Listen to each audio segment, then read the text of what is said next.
Good evening and welcome to this Strategy and Resources Committee meeting on Thursday the 16th of September 2021. My name is Councillor Richard Siddle and I am the Chairman of the committee. Before we commence the business of the meeting, there are a few housekeeping issues to run through. Members, the setup for this meeting has been designed to mitigate for COVID. Therefore, can I ask all present to work to the protocols agreed by the Council on the 2nd of September 2021. We are streaming live as well as recording, and being present in the meeting, you are giving your consent to be recorded. Members and officers, during each item, please put your hand up to indicate if you wish to speak. I will then invite you at the appropriate time. Please try and reference a page or paragraph number when referring to the agenda papers. Keep your contributions as clear and concise as possible and ensure that your microphones remain off when not speaking. Finally, can I draw your attention to the notice on the agenda papers regarding different levels and the advice about the fire exit. One of the things I would like to raise before we start the meeting is an announcement from me.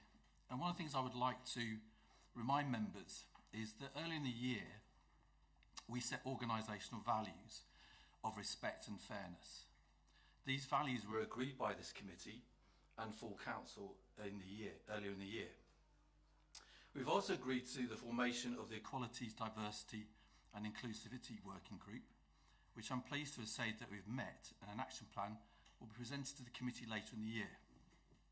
The officers have made an excellent start, and we hope that the council and the district can lead the way in this area. Having created a strategy and have identified the need for a working group to promote this equality and diversity, it is very disheartening when some members do not appear to abide and act on these values. One of the things we talked about at the working group was the correct use of pronouns. This is particularly important when ensuring that people are shown respect. I am a member of the LGBTQ+ community, and as part of that, I am a gay man. I therefore prefer to be called the pronouns he and him. My title at this committee is Chairman, although I do prefer Chair, although at this time it is not a convention of the Council. I must admit that I was very offended and disappointed at the last S&R committee meeting when I was not shown respect, not only as the Chair of this committee, but also as a gay man. I had hoped that after my experience at this Council in the last 2 years, that we had learnt about diversity. This does not seem to be the case, and I was called Madam Chairman on several occasions during that meeting. I can only imagine this was done to undermine me. This type of behaviour no longer reflects the values of the Council, and it does not fit within our aims of inclusivity. I hope this does not happen again. Thank you. Item number 2. Tara, could you have apologies for absence? Thank you, Chairman. Apologies in receipt from Councillor Jarvis. Thank you. Thank you. Councillor Channer. Thank you, Chairman. In relation to your statement, can I just put on record I wasn't present at that meeting of S&R if you're talking about the last meeting in July. So I'd just like that on record that I wasn't there. So in no way I hope any of those comments are attributed to me about the disrespect you felt you were shown, Chairman. They weren't, Councillor Channer. Thank you. So we now move on to item number 3, which is the minutes of the meeting held on the 15th of July on pages 5 to 22 are approved as a true and accurate record. I so move. Do I have a seconder, please? Councillor Swain. Does any member wish to raise any matters of accuracy that they need to indicate that they wish to speak on? No? Okay, thank you very much. So we now move on to item number 4, which is disclosure of interest. To disclose the existence and nature of any disclosable pecuniary interests, other pecuniary interests or non-pecuniary interests relating to the items of business on the agenda, having regards to paragraphs 6 to 8, inclusive of the Code of Conduct for members. I would also like to remind members that should any items come up during the meeting to disclose them at the time. Councillor Boyce. Thank you, Chairman. Agenda item 7, I declare a non-pecuniary interest. I'm chairman of a almshouse trust, which may be affected by this agenda item. Okay, thank you, Councillor Boyce. Councillor Durham. Thank you, Chairman. It's a non-pecuniary interest, probably in relation to item 7 on the agenda, being a member of Essex County Council. Thank you, Councillor Dunham. Councillor Channer. Thank you, Chairman. Like Councillor Boyce, agenda item number 7, I'm going to declare that I'm a trustee of an almshouse charity, and actually I will apply it to just about embraces agenda item number 8 as well, Chairman. Thank you. Thank you, Councillor Channer. Councillor Stamp. Thank you, Chairman. Just also, like Councillor Durham, I'm a member of Essex County Council. I think anything on there, that's non-pecuniary, Chairman. Thank you. Chairman, did we agree the minutes by assent? Yes. Did we? Oh, I'm sorry, I must have been slow. I didn't hear that. Okay. So moving on to item number 5, which is public participation, and I can advise that I've not received any submissions from members of the public. So now we move on to item number 6, approval of duty to cooperate strategy on pages 23 to 54. Mr. Winslow, Strategy Policy and Communications Manager, is going to present the report. Thank you, Mr. Winslow. Thank you, Chair. Firstly, I must draw the committee's attention to page 41 of the report, which has a minor error on it, which is on the front cover to Appendix 2. Please could the committee note that the date on the front should read September 2021 and not June 2021 as printed in the report.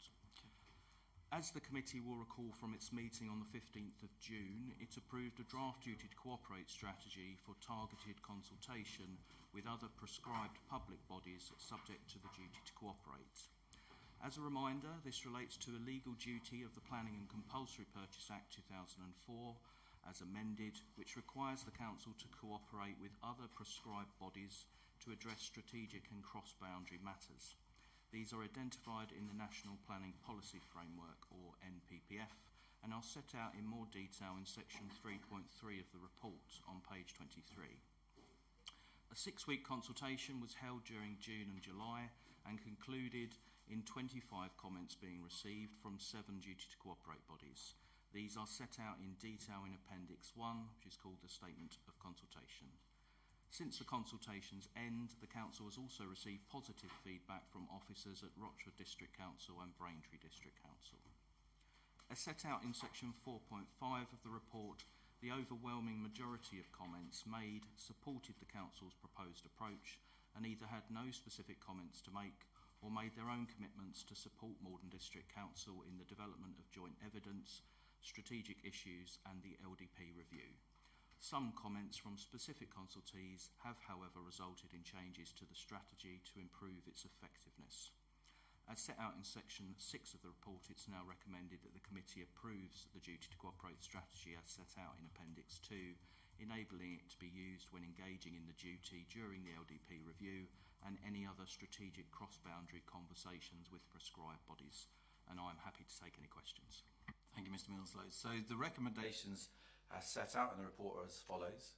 Little 1, that the committee notes the response received to the duty to cooperate strategy, targeted consultation and recommended changes as summarised in the Morden District duty to cooperate statement of consultation set out in Appendix 1. Little 2, that the updated Morden District duty to cooperate strategy as set out in Appendix 2 be approved. Do I have a seconder, please? Councillor Swain. I now invite members to speak on this item. Councillor Channer. Thank you very much, Chairman. Can I just ask, as a matter of process, bearing in mind the terms of reference of both this committee and of council, and bearing in mind what Mr. Windsor has just referred to in 3.3, and I appreciate that this is strategic policies identified by the NPPF, and I consider perhaps this might come into that remit of strategic policies, and bearing in mind the legality that we have to do and carry out this, and I would mention A to D within the report referred to, and bearing in mind D of this terms of reference of this committee, review of the Council's overall policy framework and recommend on those plans, policies and strategies, except relating to public licensing and risk management, which are reserved to Council for approval and adoption. Can we approve this here, or is this a matter that really should go forward to Council, bearing in mind other items on the agenda which do have to go to Council, and they are all intrinsically linked? So I just ask that question, Chairman, if this strategy actually is a fundamental issue of policy that this authority must abide by, and therefore should it not be a matter for council to determine and agree this important document, because it sets out the framework regarding how the review of our LDP we do consult with stakeholders and other persons. Thank you, Chair. Thank you, Councillor Channon. Who'd like to answer that question? Mr. Winslow.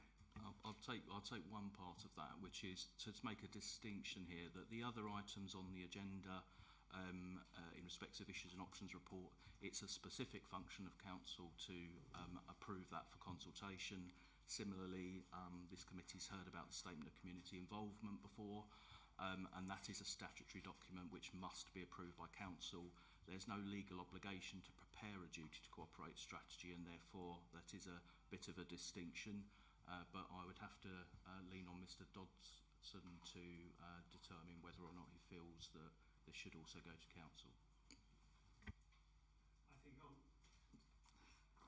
sorry, through you, Chairman.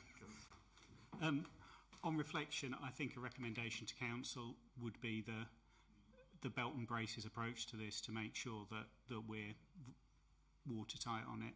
So happy for that to be amended to be a recommendation to council. Thank you, Mr. Dodson.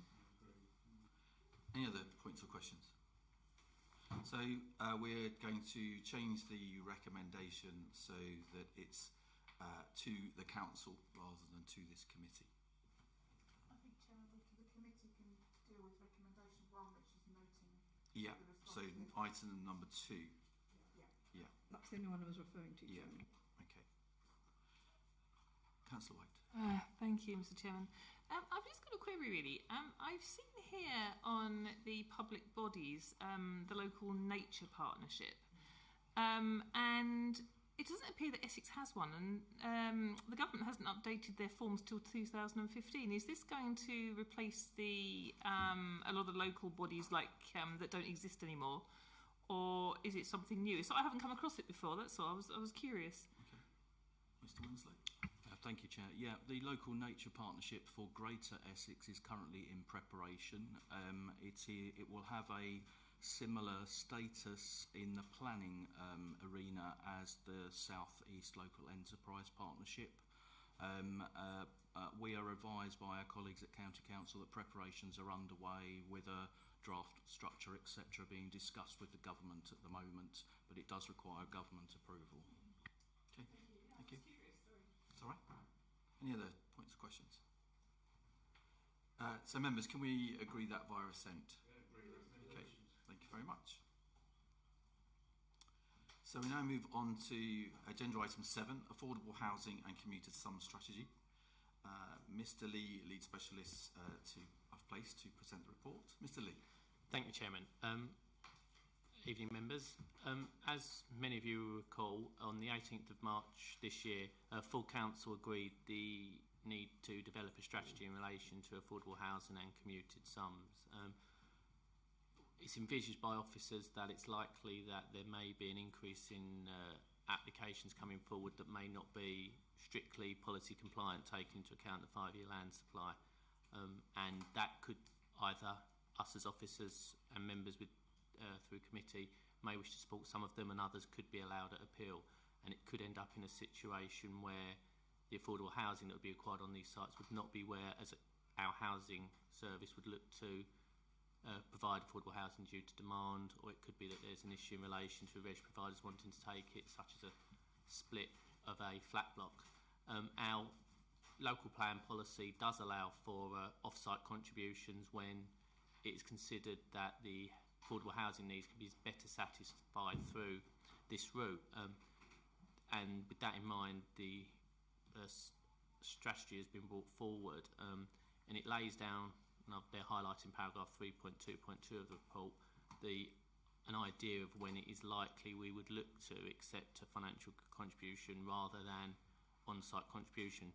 I think it's important to note when you look at this still is quite clearly saying and showing that the council will still, first point of clarity, always look for on-site contributions still, but this is just giving our housing service a better ability to push back where, in theory, we could end up in a situation where they wouldn't want any affordable housing on site, and we could actually end in a situation where we could not ask for some, and obviously it's better to look to get some financial contribution in that respect. The strategy also explains where we might like to use the commuted sums, because there is a lack of clarity in that, and obviously members, I think through S&R, have dealt with a number of reports relatively recently where we've looked to use those commuted sums because there is a lack of clarity, and this gives some idea of where the housing services look in the future to be able to use that money, especially if it does increase, and that's laid down in section 3.2.3 of the report, and that's really it, Chairman. Thank you very much. Thank you, Mr. Lee. So the recommendations as set out in the report are as follows, and this is to Council. The affordable housing and commuted sum strategy set out in Appendix 1 be adopted. Do I have a seconder, please? Councillor Swain, thank you very much. Councillor Boyce. Thank you, Chairman. In principle, I'm quite happy with this recommendation. However, what concerns me is that any development in any town or village, especially in villages where there is an affordable housing element that should come forward, the residents of that village would want to have the social housing rather than a commuted sum that's going to go to another part, possibly to another part of the district. And I'm minded of the situation where I think it's called the Old People's Village at Burnham or something. I looked to Mrs. Stamp. The recent application that was refused, where they didn't want any affordable housing on the site. I think it was 200 or 300 units, and there was a sum, and I think this was all in the public domain, so somebody jump on me if I'm wrong, of £2.4 million offered in place of social housing. Now, I think members need to retain some input in how this, whether the commuted sum be used, how it is used, and also I'm sure the ward members would prefer the social housing within that development. So with those caveats, I'm quite happy to go along, providing we can build in, if it's supported by your committee, Chairman, we can build in some safeguards for members to have some involvement in this. And I'll remind you of my declared interest, because I may be speaking against the interest of my trust, who could have been a recipient of such sums. Thank you, Chairman. Mr. Lee, can you assure us at all on those matters? Through you, Chairman. Firstly, for clarity, just in relation to the application that was made reference, the applicant was quite happy to provide on-site contribution. It was actually our housing service that would have preferred a financial contribution. They offered either or, and it was actually our housing service that said that, not the applicant, for clarity. In relation to the requirement for any contribution to be provided in the village, ward, etc., that would actually be against our planning policy. Obviously, this document is not a planning document per se; it's a housing document aimed at our housing services rather than the planning matters. So, like with the Tinkers Hole 2, whatever you want to, Burnham Walters, I think it's called, or officers made a recommendation, and as it said in the report, that was our recommendation, take the financial contribution. But if members had wanted to grant permission, they could have actually said, no, we wanted on-site contribution. And that'll be the same for any planning application that comes forward. It will still be the decision of the council whether or not we accept a commuted sum, but this is just giving some clarity for housing where they can how they can interpret the part of the policy that says that.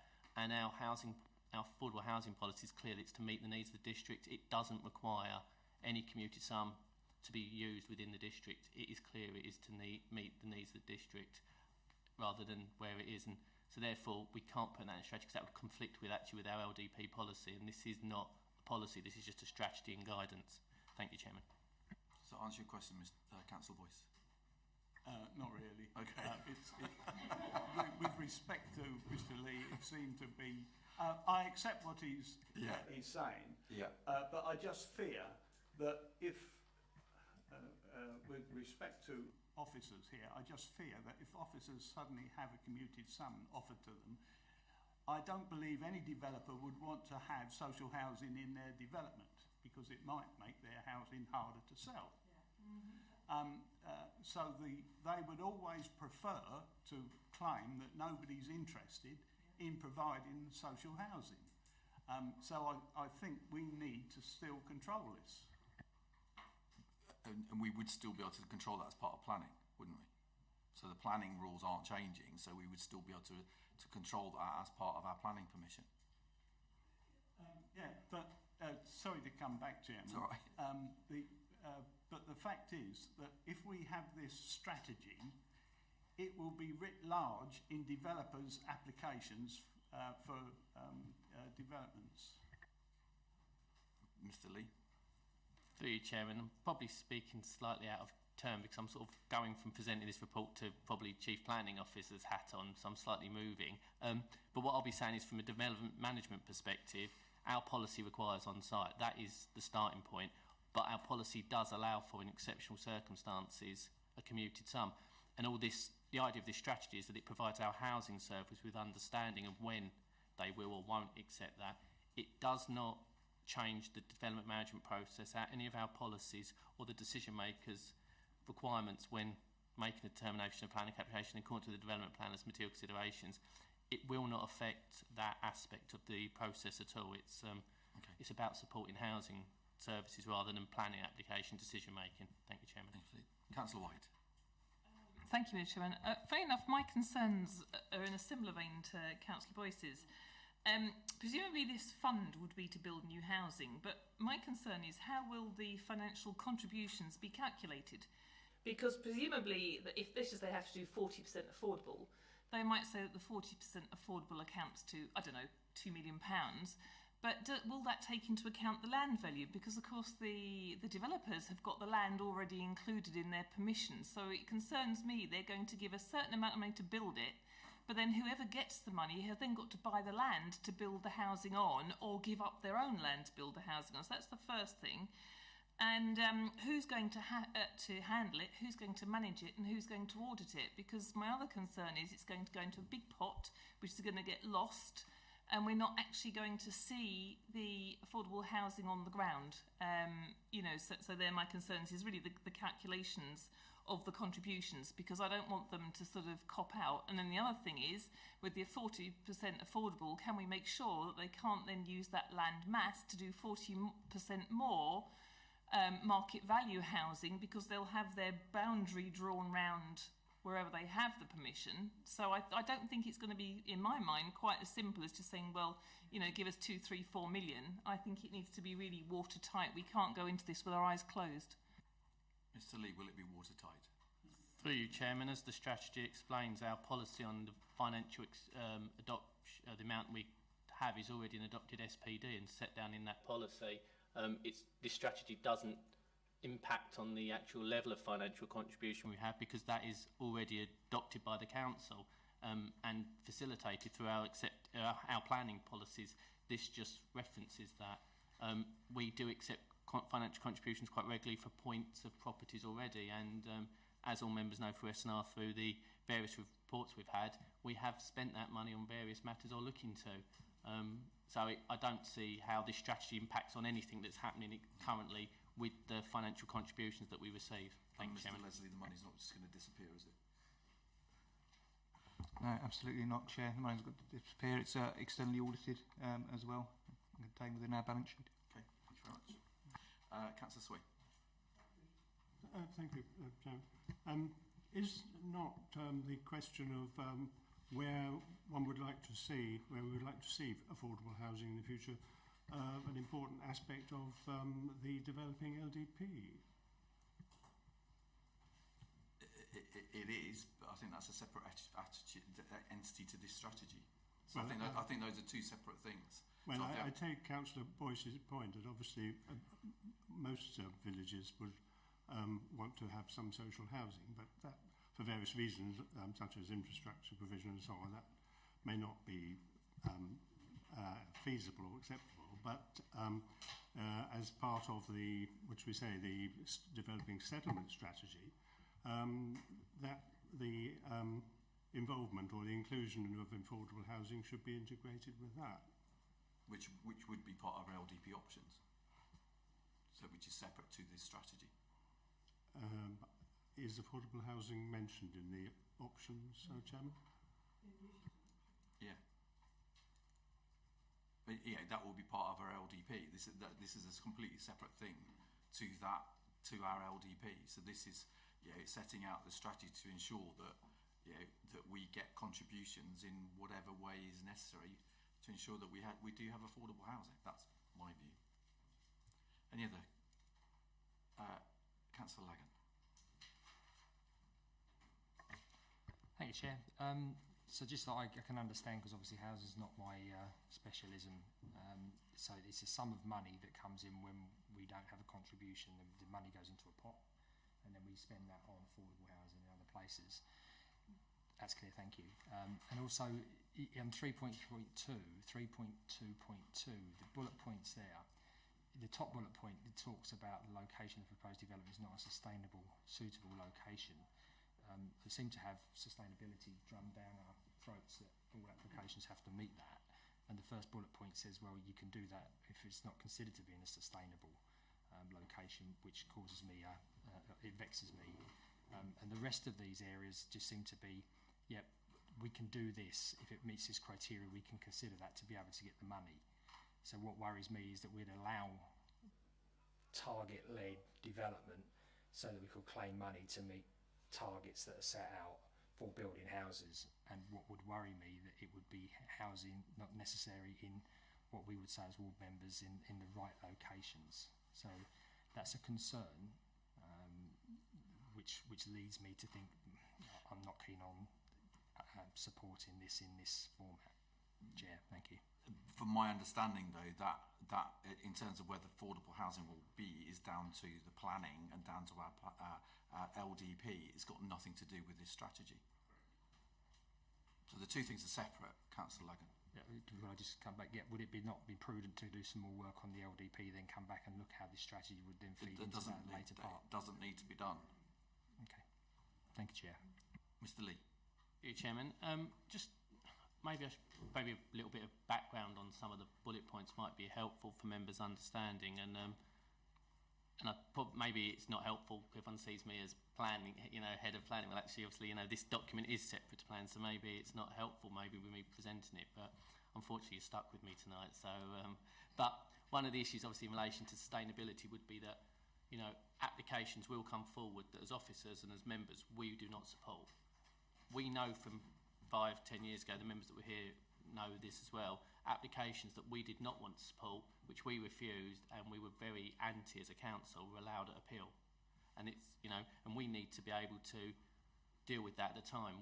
Our housing figures, the waiting list show that in certain villages, there's not really a demand for affordable housing. If an application came in one of those villages and was offering 4, 5, 10 houses, however, if we're not able to house them with residents of the district, they will be housed from residents outside of the district. And all of this is to actually stop that happening, is to make sure that where we do not need affordable housing or where there is not good benefits, for example, I know from working in previous authorities, when you get a block of flats, a registered provider doesn't want 3 out of a block of 10 because of the on-costs. We don't want to end up in a situation where we have a block of 10 flats, they're supposed to give us 4 flats, and then they don't give us any. That is where we don't want to be, because if nobody will take it, they'll go back to being market. And the point of this strategy is to mean that when we get in those difficult positions, we're able to defend ourselves as a council to make sure that we can provide housing for the residents of this district.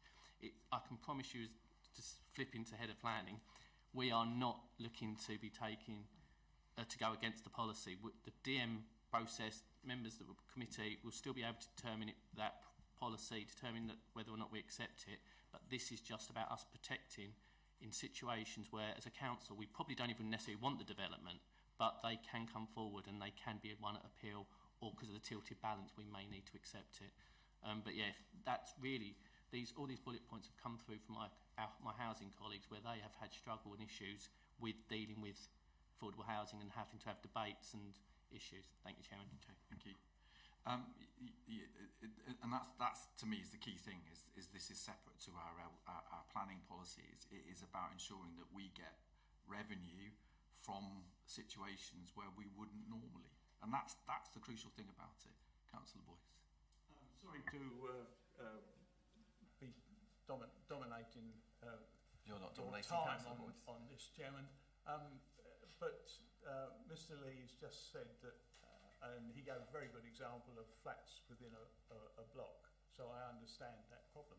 But I thought we had a policy that if a developer claimed they could not find anybody to take it, the housing on, a social landlord, we ourselves would undertake it.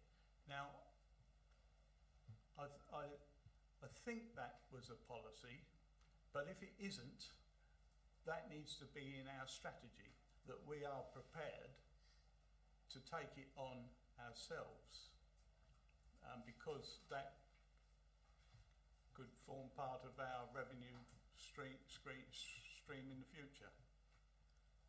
We wouldn't get above 50 houses, which would save us the need to set up a housing fund, revenue account.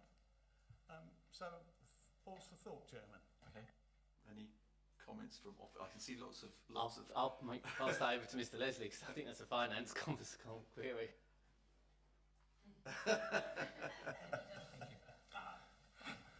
I think there's absolutely merit in exploring those areas. What we haven't done at the moment is actually go into the detail of the pros and cons and the business plan for that side of it at the moment, and that's what we need to understand. Actually, what resources and capacity do we need to deliver that, and how does it work? We also need to be very careful about the types of units we have as well. For example, if we go back to Mr.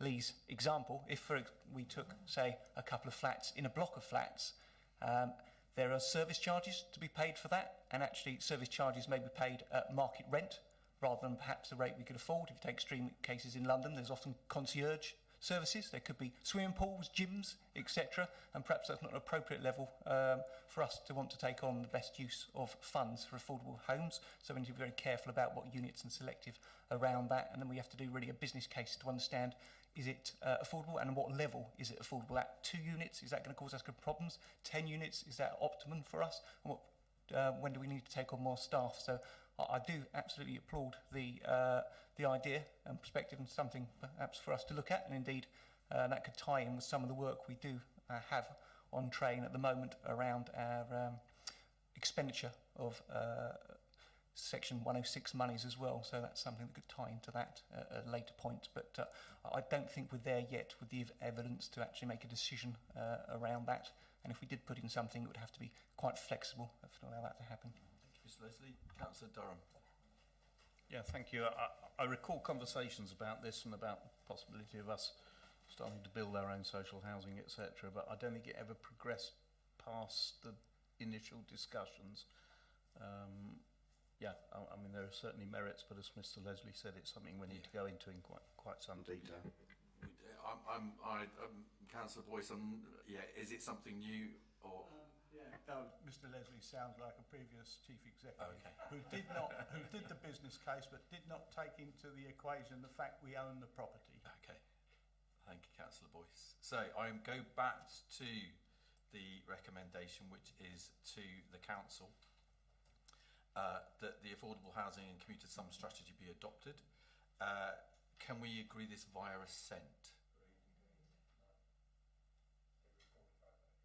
And so we have a seconder for that. Council. Recorded vote. Do we not? Okay. Well, it's up to you, Chair. We'll just record them on assent. Okay. So can we record Councillor as non-assent? Okay. Thank you very much, members. So we now move on to item number 8, which is the Local Development Plan Review Issues and Options, found on pages 67 to 118. Mr. Winslow again. Thank you, Chair. So So the purpose of this report is for the committee to consider the local development plan reviews, issues and options document with a view to recommending it to council for approval to consult the public, partners and stakeholders in accordance with Regulation 18 of the Town and Country Planning Regulations. The development of the issues and options document is in direct response to Council's February 2021 approval of the Morden District Local Development Scheme, which commenced a review of the local development plan, which was originally approved in 2017. As set out in 3.3 of the report, the Council established a cross-party member working group, which has met on a number of occasions to consider the whole of the LDP review project, the challenges the district faces, and to also consider the findings of the evidence base as it emerges.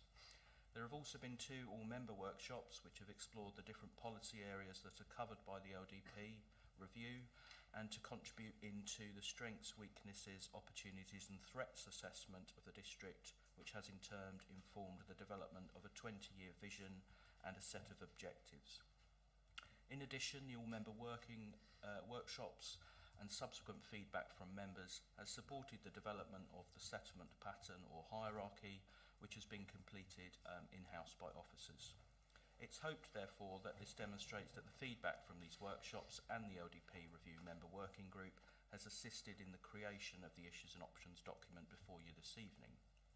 The document structure is set out in 4.1. I won't go through it in detail, but to point out that there are 7 proposed spatial options to consult on, which should be looked at as concepts for how growth could be accommodated in the future, followed by a series of topic summaries and consultation questions covering a range of planning policy themes relevant to the Morden district. Developing an LDP review should be shaped by early, proportionate and effective engagement between the council and its communities, as well as local organisations, businesses, statutory consultees, infrastructure providers and operators. Assuming approval by this committee and then council in November, the issues and options document would be subject to at least a 6-week consultation carried out in accordance with the Morden District Statement of Community Involvement, which was approved by council in September. I'm happy to take any questions. Okay, thank you, Mr. Winslow. So the recommendations as set out in the report is as follows. Recommendation little 1, that the progress made in the preparation of the local development plan review be noted, and to the council that the Regulation 18 issues and options document for public consultation in accordance with the regulations and the Morden District Statement of Community Involvement 2021, Appendix 1, be approved. Do I have a seconder, please? Councillor Swain. Thank you. Members, questions? Councillor Channer. Thank you, Chairman. I don't know which way you want to do this, but just in light of what Mr. Winslow said regarding obviously the main embodiment of the report, he did refer to the consultation. Obviously this is going to council, for council to agree, and then we'll go out to consultation. Now, I am aware that that is likely then to take in the Christmas and New Year period possibly, and that's an area of concern to me, Chairman, because I know in the past people have considered that important consultations falling at that time, people have got other issues to do and feel that some way it's the council, let's put it this way, perhaps not engaging in the right way to ensure everyone's got an opportunity to consult. Has that been considered at all? Should the Christmas New Year period fall in this consultation episode, and what mitigation will we apply to ensure we do give the residents of this district, stakeholders and others ample opportunity to be able to respond should they so wish? Mr. Winslow. Thank you, Chair. Yes, this has been considered, what tends to happen, as may have happened before at this council, but certainly happened at other councils I've worked at, is that you have to do the minimum statutory consultation, which is why it's mentioned as 6 weeks in the report, but we can add as many weeks onto the end of that as the committee or council wishes.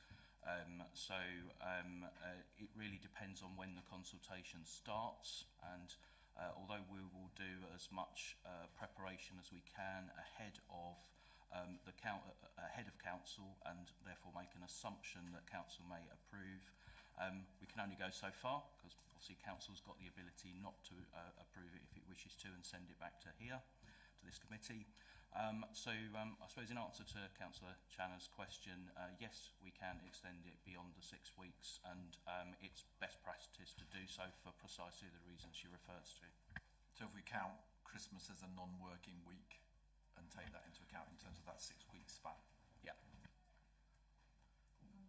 Councillor Channa. Chairman, I've got various points on the issues and options areas you may have thought. I don't know if you want me to go through them here now. There are a number, or wait till it gets to council or whatever, or I know it's a consultation document, so I could write in. However, there are some concerns that I do have regarding, I consider possible omissions within the document. And is this changes you want to be made to the report, Councillor Channa? Well, if I gave an indication, Chairman, okay. Would that be okay? Yeah, and then, you know, I'm happy if it's easier so to if you want to give us an example. Yeah, I'll give you a couple of examples, and if it's easier to submit them before it goes to council or something, I don't know if it's a possibility. So page 81, 4.5, we have Appendix 1, accessibility, and it goes on about rail, and I'm going to Précis now, obviously. It goes on about rail inside the district, then states bus and taxi services were the only other transport options available to other areas, I think relating to North. That's not strictly true, because north of the district does, actually it's not rail inside the district, but clearly the north of the district does have opportunities for rail. It's not just bus and taxi, because we have Whittam and Hatfield Peveril stations. So I felt that actually needed some qualification, Chairman, because I don't believe that's a wholly accurate statement. And then if I give another example, 9.12 on page 94 of Appendix 1, this is what I'm referring to, it says, it may look to allocate additional sites in the towns or villages in the east of the district. Well, to my knowledge, we've only got one town in the east of the district, and I think that's Burnham-on-Crouch, and or along the rail line that terminates at Southminster. And so it's all again about development in the east, Chairman, so I just make that point. And the issue plural of towns, when I think the east only has one. And then I do feel in page 97, Appendix 1, 9.20, there's no mention of stations, again railway stations, or connections with strategic route, the A12, which has been mentioned earlier on in an introduction to the report. So there's various other ones, but that's an indication, Chairman, where I am concerned. And then I'm going to say this could go against actually the trust that I sit on and Councillor Boyce does. But there's something which says, and it does actually tie in with some of that strategy of affordable housing we've just agreed in our SPD. 9.21 on Appendix 1 says, most affordable housing would be provided in Hawthorne, North Fambridge and Southminster. I think that gives an indication. It sounds as though there'd be a great influx, and I declare an interest. I live in Hawthorne, away from the railway station and other things. But what I would say is, I represent parishes in the east of the area, obviously. That gives to me an impression, we're sort of saying that everyone's going to want to have large, whatever, encampments of affordable housing. So does that mean everyone who wants an affordable house would want to live in those three areas? Should that be the case that transpires through the issues and options? I just think it gives me the feeling that there's going to be terrific developments of affordable housing, and I have to say it might go against the trust I'm part of, because we do have some properties in Hawthorne already. So I just make a few points, Chairman. I've got some others, but I'm happy to talk to you outside of the meeting if that's beneficial, and before it goes to council. So I think option 7 is based on that is in Hawthorne, North Fambridge and Southminster. So it is just one of the options, so that's probably why it says that on that particular option.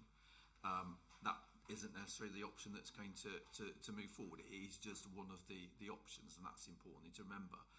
A lot of these discussions came up in terms of our discussion around the settlement hierarchy, and I know members fed back. So I think one of the things that might be useful is for the officers to perhaps reflect on the settlement boundary again and the extra information that we have, and make changes and reflect that in the different options. Could the officers do that before it goes to full council to ensure that the settlement hierarchy is reflected a bit more in the document? Mr. Winslow. Sorry. Yes, Chair. I mean, yes, we certainly can do that. I mean, we have gone through, as you know, Chair, with the working group, we have gone through the settlement hierarchy and the options on a number of occasions, and I am aware of the certainly I'm aware of the points, all the points Councillor Channer talks about, including the railway lines outside the districts to the north, and we could certainly do that. What would be my concern would be that that Strategy and Resources Committee needs to approve this today in order to recommend it to Council as complete without further alterations. And what I would say in just as a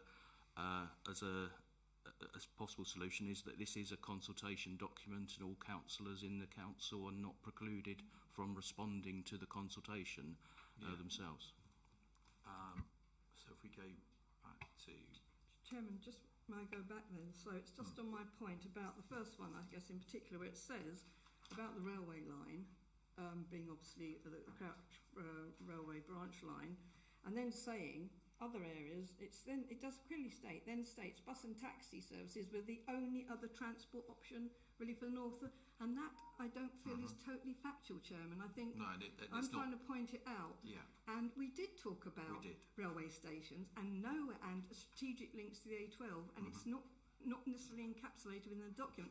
Now, I did state at that time, I think we sit in working groups, but equally when we see a report come forward, we have different thoughts, we hear things.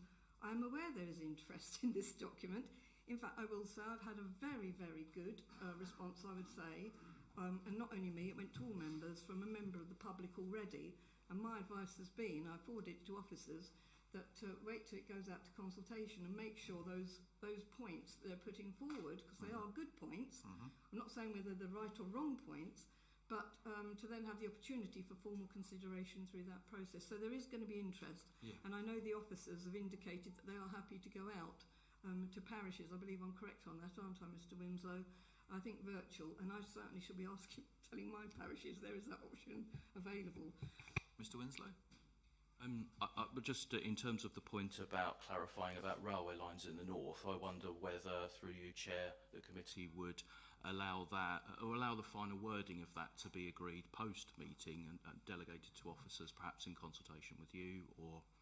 I'm quite happy for that to happen. So as part of it goes to council, but members and then if there is a revision of it before it gets to full council, as long as other members are happy for me to do that and take that role.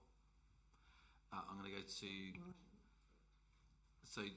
Councillor Durham. I'm going to go to Councillor Durham next. Yeah, just to a very very quick point. Just going on to the sixth bullet point on 4.1, which addresses the housing needs and the numbers, and I'm just wondering. Obviously they're shown on page 91 of the appendix, but I'm just concerned that are we prepared to in the event that there is a large increase coming down from government? I think that's a potential. We certainly know that it's one of the government's intentions is to build back to prosperity. So I think we could see these. I mean, this was a major banana skin at the last LDP. So are we ready if these numbers that we get from central government be increased? And the other banana skin was what tripped us up last time is the Gypsy and Traveller position, and we were only bailed out on that case when the government changed its definition of Gypsy and Traveller. Which I think is slightly tenuous and maybe subject to change. So I think that's something that needs to be on our radar if it isn't already. I know from the working group and the information, the call for sites that we had, and the call for sites that we received, it outweighs our need in terms of the potential. So I think if the government does ask us to build more houses or look for more sites, those sites are available because they've come forward in that call for sites, and I think we've got enough for 20 years or something if that was to happen in some way. Hopefully it won't. But I think in terms of sites, we do have enough if there was to be an increase. Am I correct, Mr. Winslow? And we certainly have had more land submitted than we have need for. What I would caveat that with is that all of those are still subject to appraisal to determine whether they are all suitable and sustainable. And the issues and options document consultation itself is likely to generate the submission of more land as part of the consultation. Yeah. Thank you, Mr. Winslow. Councillor Boyce, keep saying Mr. Boyce. Chairman, the points Mrs. Channon makes are very interesting, and I'm concerned about the response from Mr. Winslow that if we don't do it tonight, it's not going to be able to get done for the next council meeting. Now, that says to me that the next council meeting on this subject could last 5 hours, because the purpose of a committee is to do the work for the council. And if we can't get it right before the council meeting, then all we're going to have is a long council meeting. Mr. Winslow.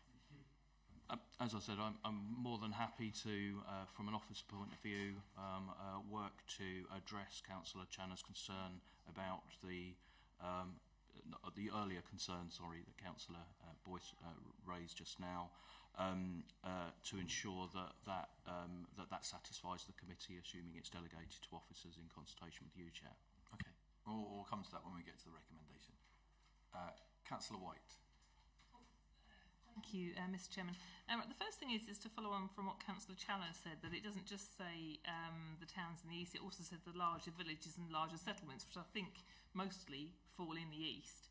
And the other thing is, I was just writing down the actual point number I wanted to raise on 4.1.3. When you read that, it was about supporting and allocating land for employment. But at the last Northwest, or one before, we had an application come forward which officers had down for approval, and unfortunately did get approved, where the building land was put forward for residential.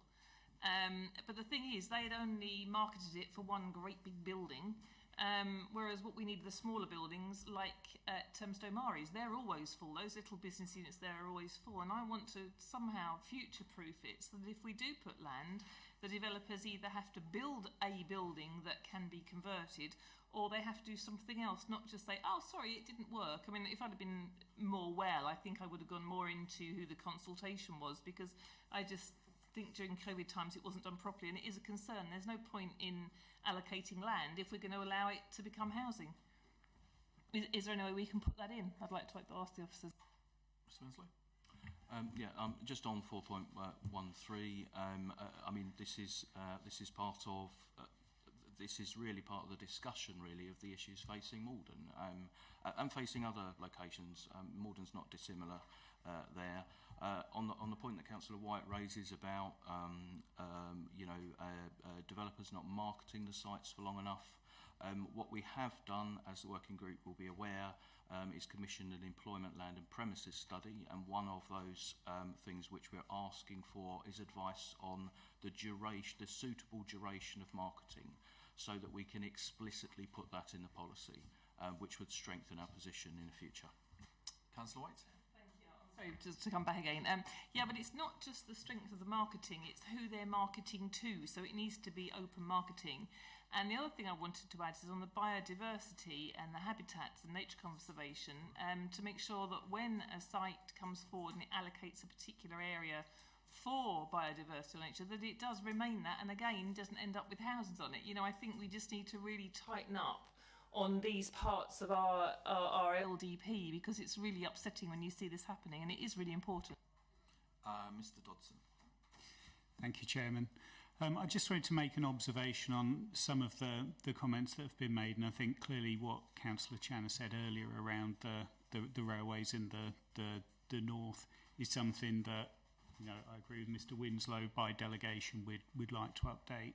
I think a lot of the other points relate to the comments that will be made through the consultation, and it will be an iterative process in developing this, and I think some great points being made, but they are consultation points rather than points regarding the report. Thank you. And I agree, Mr. Dodson, that this is to put forward our options so that we can then develop what our LDP is. This isn't creating the LDP. It's saying these are the things that we could do in our LDP, and then from that we can hopefully produce the best LDP that's possible. And that's the whole point of going through this process. We need to ensure that the document is right when it goes out to consultation. But the whole point of this is that when that comes back, we can then make the changes necessary. I'm going to Councillor Swain next. Thank you, Chairman. Just a couple of points. Firstly, on option 4, the reference to pepper potting, I note that the County Council's comment said that they would not countenance it. So I wonder whether we ought to reword that option 4 to along the lines of widely distributed rather than pepper potting, and referring to most settlements rather than all settlements, which would cover it and avoid this contentious term of pepper potting. I know my view on this, Mr. Winslow. We've got to remember really that the consultation is, we're trying to reach out to the public in as the lion's share of the audience really, on what the LDP could do, and the issues that it's facing. Pepper potting, although that sounds very very informal way of describing how to distribute growth, it is used in the planning system, particularly when trying to talk in layman's terms, as planners often get told to do more of in future. In respect of the points with the County Council, yes, they've indicated to us that they wouldn't support that going forward. Well, they'll make that point in the consultation and give, hopefully, the Council more detailed reasons why they wouldn't, so that you then, as the committee, when the comments come back, can determine whether or not you should agree with the County Council or not and continue with it. So my advice would be to leave it as it is, and wait for the consultation comments to come in. Okay, understood. My second point was, I think, if I heard Councillor Durham right, is that we should be prepared to query the total number of housing that may be sort of handed down to us. I did query basically the numbers for the current LDP at the last inspection, which was before I was a councillor, and as on the argument that it was totally out of proportion to what warranted in the district. And I think we should be prepared to question the numbers that are spewed out by the Office for National Statistics. I'm sure we will do that as much as we can. Councillor Lagan. Thank you, Chair. It's interesting, Mr. Winslow, that we have to take this forward and get this done quite quickly as an options document. It just intrigues me a tad of the timeliness, considering the importance of it, and I get the consultation requirements. As a consultation document, the contents in it, it's a good document. I'm very pleased with the document. As a consultation document read by the public, it can lead and influence people's decision to make comments in a certain way. So I think what Councillor Channer said is absolutely spot on, because there's some detail here that really needs to be fleshed out on lots of different aspects. And a couple jumped out to me in 9.7. It just talks about options for growth within the LDP. I'm not going to spend a lot of time on it, but just to try and reiterate my point, it talks about small and medium building companies have found it difficult to build in Malden District because of the lack of small allocated sites, and windfall opportunities could be having an effect on job availability, growth, skills in the sector. It could be slowing down the opportunity to bring forward housing more quickly. Well, I'd want more details on what they actually are. If I was making a determination on that to support or not to support or to comment on that, I'd rather have a little bit more devil in the detail. And something that does concern me, if this goes out in its format, is on section 16 on page 103, 16.4. It talks about Bradwell and the Bradwell B potential site, because it's designated. We know it's a national policy, it's not for us to determine, but it says in this text, the policy position that the council supports it if it can be demonstrated that nuclear sector development associated with major infrastructure projects will make a meaningful contribution to a low carbon economy and bring potentially significant economic benefits to the area. Well, I hark back to one of the reasons why we started an LDP review was a debate in the chamber that this reiteration of the council may not support new nuclear at Bradwell B. So I'm a little bit concerned that that's actually in there, and I don't feel comfortable by saying, you know, it's at a level much higher than what we can influence, and the significant destruction of that area and the 15-year-old build and the proven carbon destruction that it would bring, I don't think that rings true. It's more of a political statement that the government bring in that we seem to have to adhere to. So I can't sit there and say 16.4 is something I'm pleased about. But again, that's not in the final LDP. It's open to consultation. So in terms of the final LDP, we might not put that in there. And that's the crucial thing.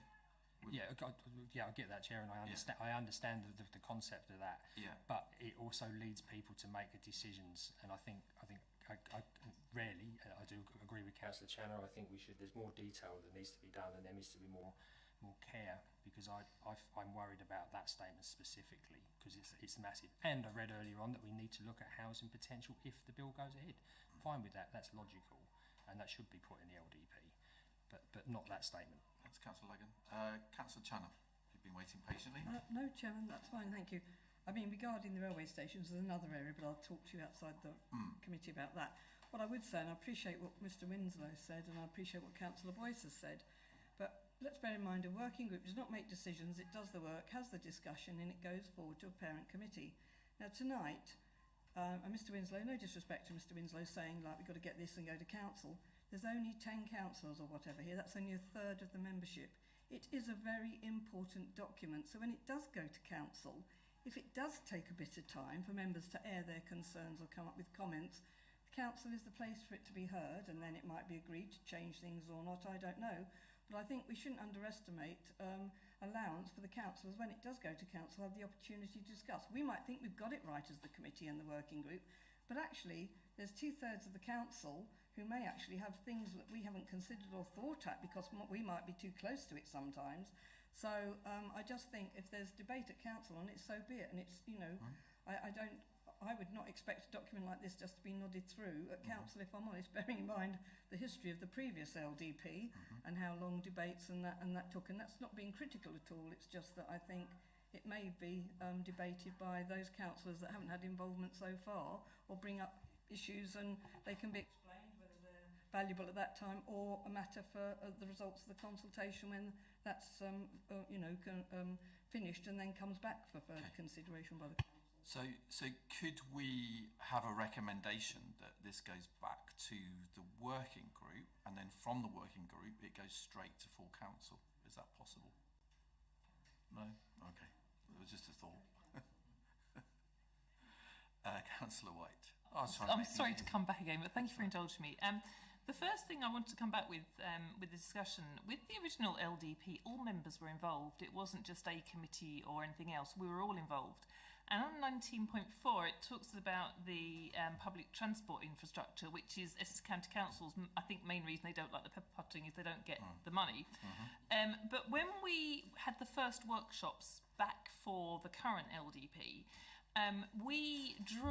we're all set in groups at the Minerva Centre, and we all in groups worked out, we had officers with us, where we would prefer the development to be.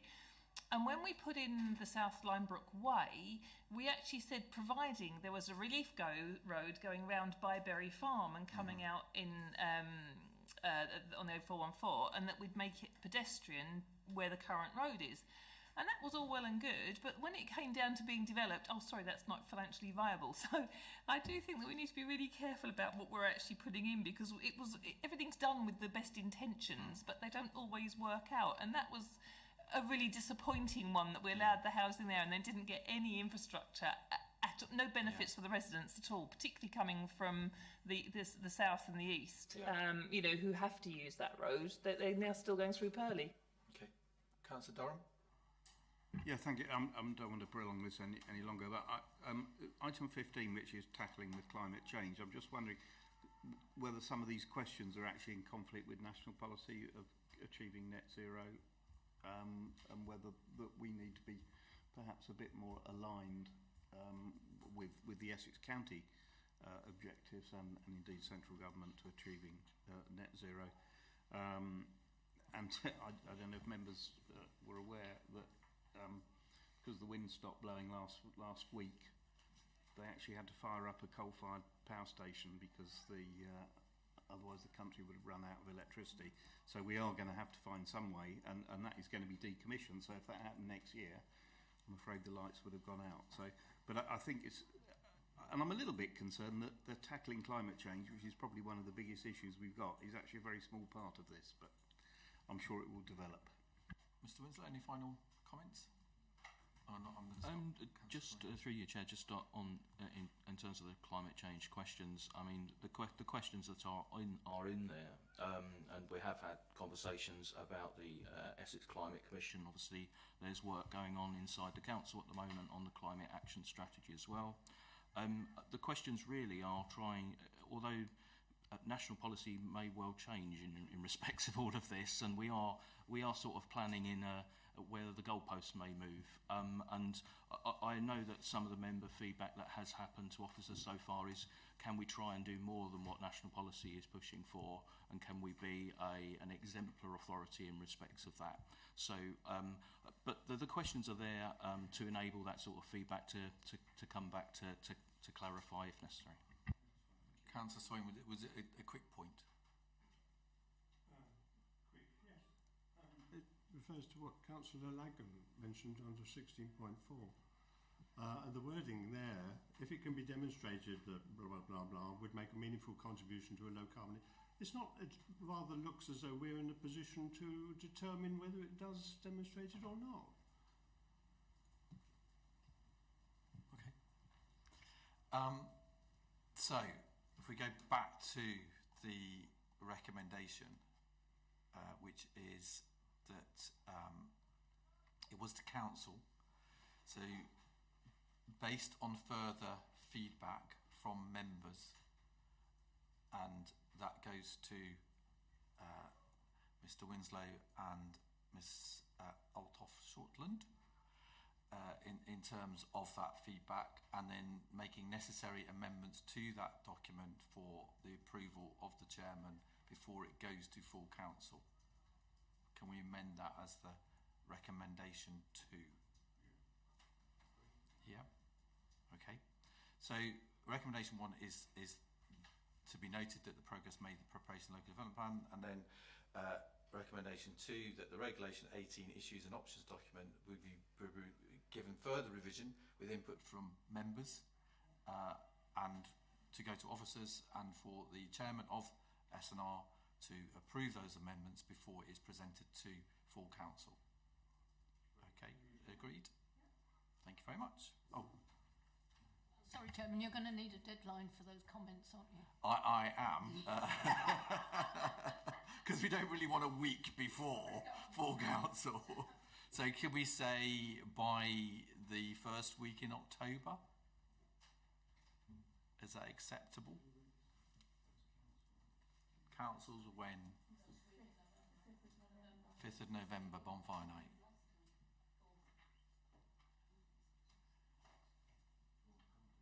Does that then give you a month?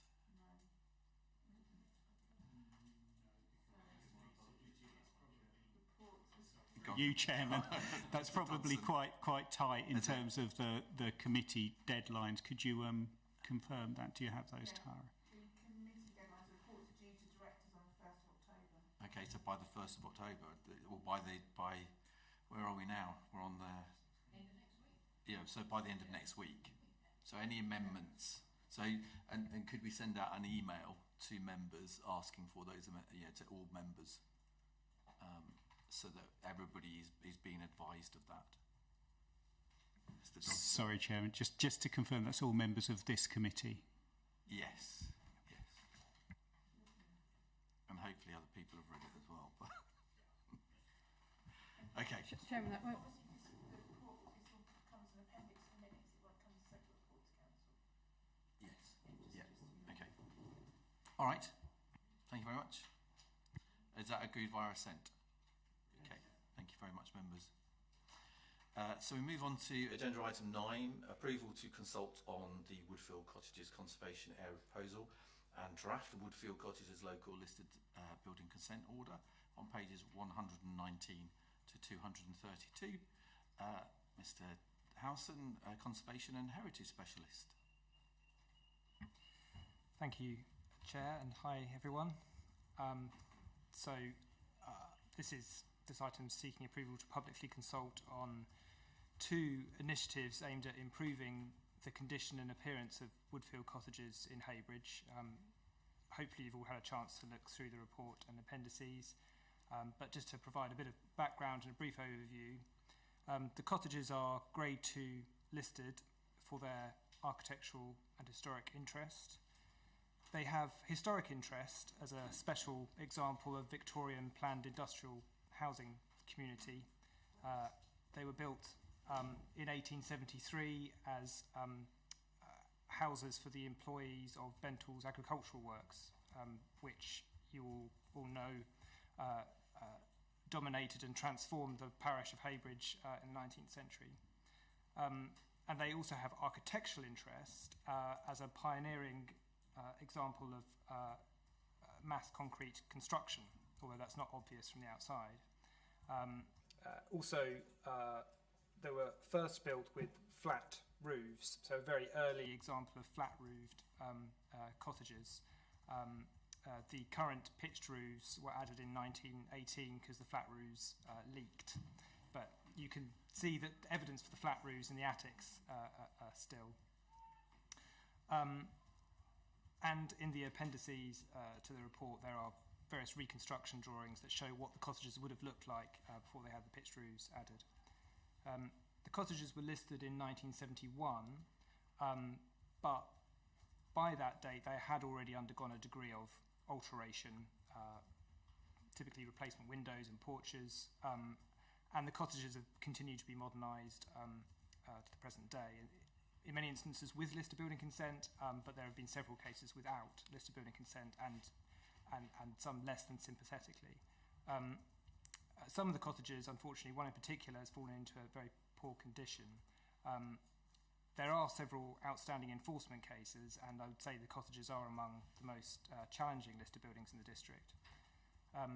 Historic England considered the cottages for delisting in 2019 due to the extent of alteration, but concluded emphatically that they do still merit their listed status. They are unusual and important buildings despite their alteration, and indeed many of the residents said that they wanted their houses to remain listed. But Historic England recognised that the challenges that the cottages present, and they have offered to work with Malden District Council to improve the fate of these buildings. So 2 positive and proactive measures are now being proposed. First is to designate a conservation area, and Appendix 1 to the report is a document called the Woodfield Cottages Conservation Area Proposal and Character Statement, and that articulates the justification for the conservation area on the grounds that the settlement represents, to use the terminology of legislation, it's an area of special architectural and historic interest, the character and appearance of which it is desirable to preserve and enhance. Because it's not just the buildings which are important, the spaces around the buildings and the access lanes and gardens all have value.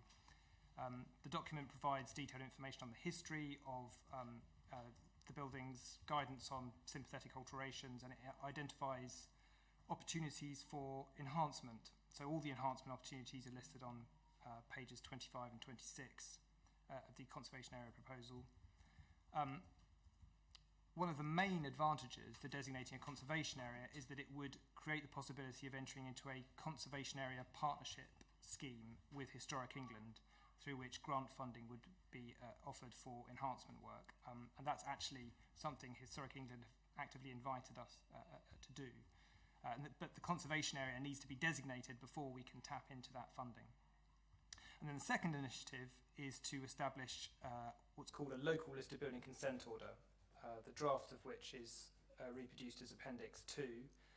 So at present, because they're listed buildings, listed building consent is required for any alteration which affects their special character. So applications are free, but there is a degree of paperwork involved. You normally have to prepare architectural drawings, and it takes 8 weeks to determine. What a local listed building consent order does is grant automatic consent for selected types of alteration, as long as they're undertaken in accordance with an approved specification. And Woodfield cottages are ideal for this type of order because all the cottages were built to the same design. So what is sympathetic for one of them is sympathetic for all of them, really. And by cutting out the bureaucracy of listed building consent, this order would make it easier for owners to undertake sympathetic and restorative work. And so the authorised works include the replacement of non-original windows, doors, porches, re-rendering, painting, the replacement of rainwater goods. And among the authorised works is the installation of painted timber sliding sash windows, which would replicate the original design, but would incorporate very discreet, slim profile double glazed units. And we've worked on the design of those with local joiners, and it would be very hard to tell that they are double glazed looking at them. But hopefully they will appeal to the owners of many of these cottages which have single glazed windows dating from like the 60s. So as well as improving the character of the buildings, they will make them more thermally efficient. And I will just finally say that very few local listed building consent orders have been established nationally. This would be the first example in East Anglia. So as with the Stonemarys Aerodrome Heritage Partnership Agreement set up a few years ago, which works extremely well, this would be another instance of Malden, doing something quite innovative in terms of heritage management. So the items seeking approval to publicly consult on these proposals. Consultation on a local listed building consent order is a statutory requirement, and there's a process to follow for that. But interestingly, consultation on the designation of a conservation area is not a requirement, but clearly it's good practice to do so. And I think the success of a project like this will depend on the degree of enthusiasm and cooperation of residents, and we'll have to sort of take the feedback into account very carefully. And then just finally, 2023 will be the 150th anniversary since the cottages were built. So with the proposed measures in place, it's hoped that that anniversary could be celebrated with the cottages facing brighter prospects. Okay. Thank you, Mr. Howson. One of the things I would like to say, you're talking about the enthusiasm of the residents. Well, one of the things that, in terms of your report, and it's a very detailed and very good report, it shows your enthusiasm for conservation, and it shows how keen you are to do these things, and it is a fantastic report. So the recommendations are set out in the report are as follows. That little one, that the Woodfield Cottages Conservation Area proposal and character appraisal is approved for public consultation. And little two, that the draft Woodfield Cottages local listed building consent order is approved for public consultation. Do I have a seconder? Councillor White, thank you very much. Any comments, members? Councillor White. Thank you, Mr. Chairman. I'd just like to say, I agree that this is a really, really good piece of work. It's really interesting reading about the previous residents. And one of my queries was going to be on the funding for particularly like number 127, that's quite in a bit of a poor condition. And I think that if we can get the funding to help these residents upgrade the houses so they all look similar, I think would be absolutely fantastic. And I'm really looking forward to seeing it done, and well done for starting this work. I'm really excited by it. Okay, Councillor White. Councillor Thompson. Thank you. Very similar comments from me. Thank you very much to Mr. Howson. It's a brilliant report, they always are. A lot of work's gone into this, a lot of thought. I can't think of a single thing against it unless another member comes up with something, but I'd like to thank him and commend it. Thank you. Okay. Can you please say it's very good that Mr. Howson is appreciated by us all. It's the Mr. Howson Appreciation Society. So if you could now keep comments to the report rather than Mr. Howson's Appreciation Society. So I'm going to move to Councillor Durham. Yeah, thank you. I totally echo previous comments. But that's as far as I'll go. Mr. Howson knows what I think of his work, and it's exemplary. I think this is it's a fantastic piece of work, and I think this is not just in relation to single buildings or a group of buildings. It's actually the whole development is actually really significant in its own right. Yes, of course, some have been changed and had weird and wonderful porches and additions. But actually, the social history that this whole development represents, I think, is essential to maintain. You know, I commend it. And looking through, you know, seeing a lot of these residences were lived in by families of up to 9 people. It's, you know, I think, as I said, in terms of social history of Malden and Heybridge, and indeed its industrial history with Bentles is absolutely vital, and I totally support that this should be preserved. Okay, very well said. Councillor Boyce. Thank you, Chairman. Can I ask Mr. Howson if these houses, before they had the roof added, were similar to I think they were Cottages ones at Silver End? Mr. Howson. Yeah, those, well, the ones at Silver End are younger, they're sort of 1920s, aren't they? So, yes, having flat roofs was really unusual in the 1870s. But it was a more 1930s thing, Silver End, isn't it? I just mentioned it because of the flat roof issue and an industrial house. Yeah. Thank you, Councillor Boyce. Okay, Councillor Channer. Thank you, Chairman. You keep it to... Well, well, I would echo everyone's comments. I was going to say the fan club of Mr. Howson, but I mean, I think we all look forward to his reports when we see them on the agenda. Can I just ask, bearing in mind, you know, the detail of this, just to be clear and clarification really, where does this then go? I mean, obviously you know about it and we'll know about it as a council. Do you then write to the people of Woodfield Cottages, or where is that then recorded, bearing in mind the changes that might occur as a result of this? There must be a process, I would imagine. It has to be detailed somewhere, searches and searches are covered, etc. On exchange regarding ownership. Mr. Howson? So this is in terms of the consultation. Well, we'll be writing to all the owners as part of the consultation. It's a public consultation, so it'll be going on our website and all publicly available. Sorry. But then, when it becomes apparent, if you like, as a result of that, where does then all this get recorded?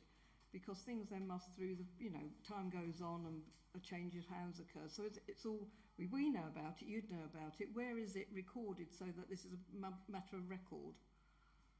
The conservation area will be a local land charge, so whenever they purchase the house, they'll and all these documents will be on the website. So they'll be brought to any new purchasers' attention. That's why I mentioned searches, so it will be there. And Absolutely. Yeah. Thank you very much. So can we agree this via assent, members? Okay. Thank you very much. So we now move on to agenda item 10, the response to Rochford District Council Development Capacity Letter, August 2020, found on pages 233 to 244. It's back to Mr. Winslow again.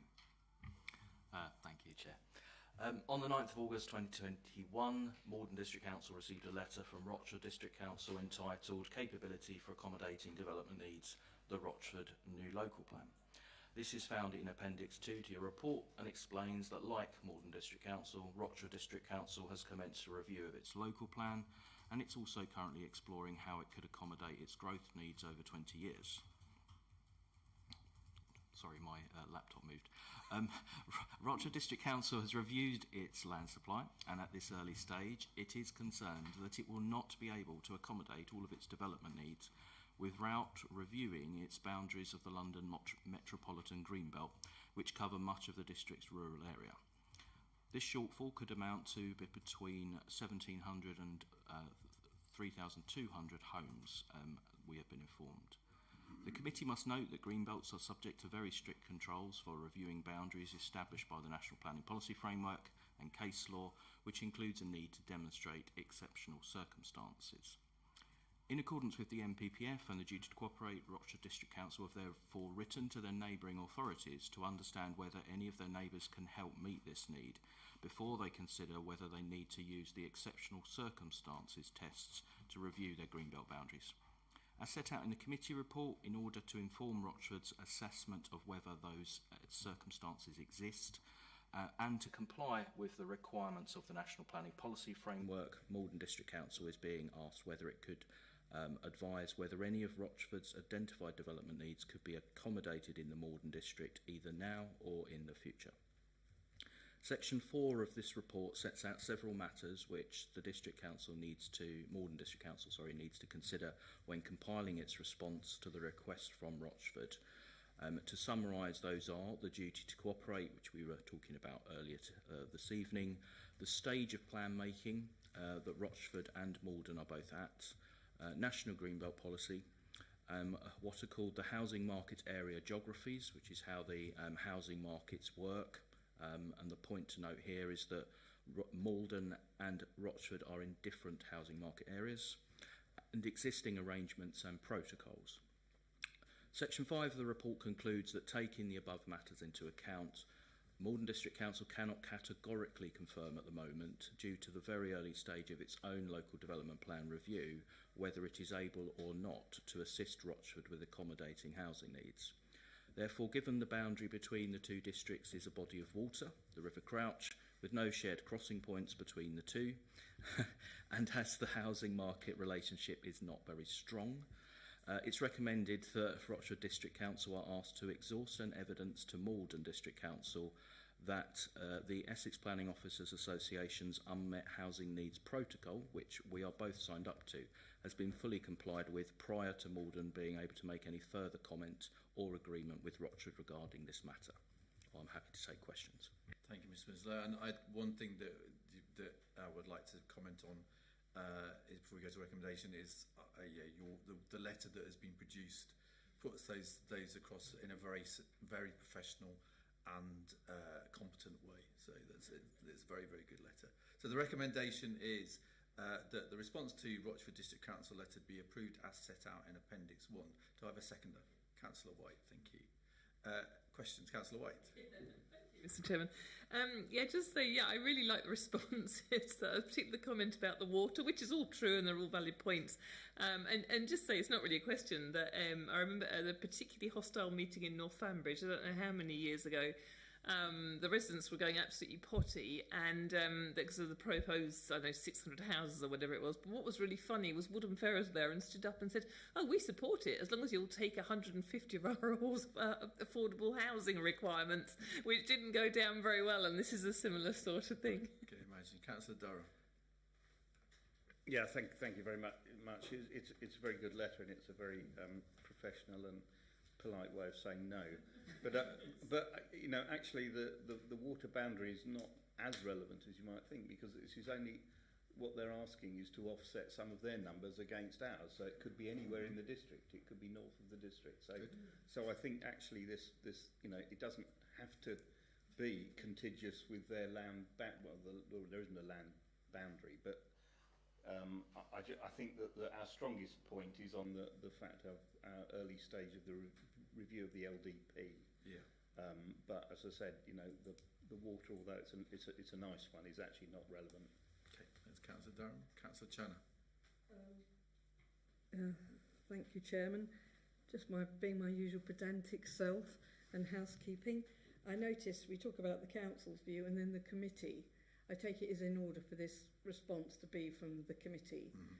That's not really my question. And who will be signing off the letter? It just said yours faithfully, so I wasn't quite clear who will be signing off the letter, Chairman. I'm not sure who'll be signing it off, Mr. Winslow.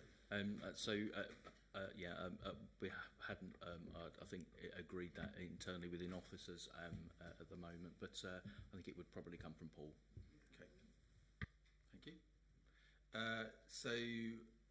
Can we agree this via assent, members? Okay, thank you very much.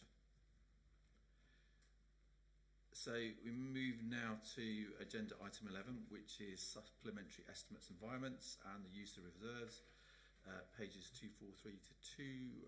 Mr. Leslie, Director of Resources. Thank you, Chair. This is a regular report that provides details of any supplementary estimates of Virements that are required to be reported to the committee in accordance with the financial regulations. This time there are 2 Virements contained in the report at paragraph 3.2.1. The first one is for approval, where the approved LDP budget is now being allocated to more detailed codes following more refined expenditure plans, so that will help with monitoring. The second one is to note relating to a correction of a cost centre code. Thank you, Chair. Thank you, Mr Leslie. So the recommendations as set out in the report are as follows. Recommendation that 1, that the Virement 1 as detailed in paragraph 3.2.1 of this report to be approved, and little 2, that Virement 2 as detailed in paragraph 3.2.1 of this report be noted. Can I have a seconder, please? Councillor Thompson. Are there any questions or comments to Mr Leslie? No? Okay, can we agree that by assent, members? Thank you very much. So we now move to item number 12. Any other items of business that the chairman of the committee decides are urgent? There are none. So we now move on to item 13, the exclusion of the press and public, and that is to resolve that under section 100A brackets 4 of the Local Government Act 1972, the public be excluded from the meeting for the following items of business on the grounds that they involve the likely disclosure of exempt information as defined in paragraph 3 of part 1 of schedule 12A to the Act, and that this satisfies the public interest test. Can I have a seconder, please? Councillor Swain, thank you. Can we agree that by assent? Yes. Okay, thank you very much. So we now need to wait until the meeting's off the stream. Chairman, I've not been able to get this report. Okay. As Miss Bird knows, that often my iPad throws out the ability for me to see P&C stuff, and I have to keep getting on to her to ask how to get it back again. I don't know why the system